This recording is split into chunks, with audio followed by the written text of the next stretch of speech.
Lavanya's kitchen corner. இன்றைக்கி நம்ம வீடியோவில் என்ன பார்க்க போகிறோன்னா, கொஞ்சம் கூட அரிசியே சேர்க்காம ஹெல்த்தியான கம்பு தோசை எப்படி செய்கிறதுங்கிறது தான் பார்க்க போகிறோம்.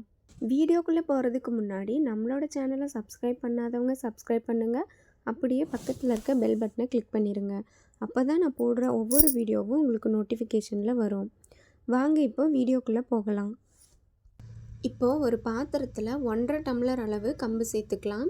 1.5 டம்ளர் கம்புக்கு 1/4 டம்ளர் அளவு வெள்ளை உளுந்து சேர்த்துக்கலாம். இப்போது 1 ஸ்பூன் அளவு வெந்தயத்தை அது கூட சேர்த்துடலாம். தண்ணி ஊற்றி 2லேருந்து 3 தடவை நல்லா கழுவிட்டு திரும்பவும் 1 செம்பு அளவு தண்ணி சேர்த்து 8 மணி நேரம் இதை அப்படியே ஊற விட்டுடலாம். இப்போ கம்பு நல்லா ஊறிடுச்சு.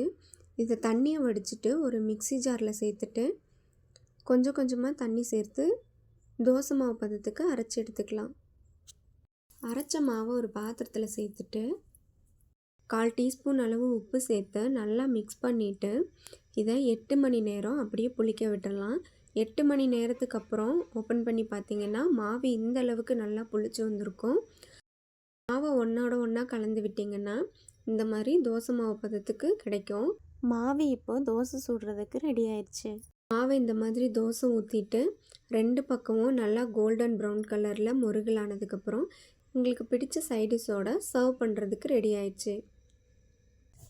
இந்த ரெசிபியை நீங்களும் உங்கள் வீட்டில் ட்ரை பண்ணி பார்த்துட்டு எப்படி இருந்துச்சுங்கிறத எனக்கு கமெண்ட்டில் சொல்லுங்கள்.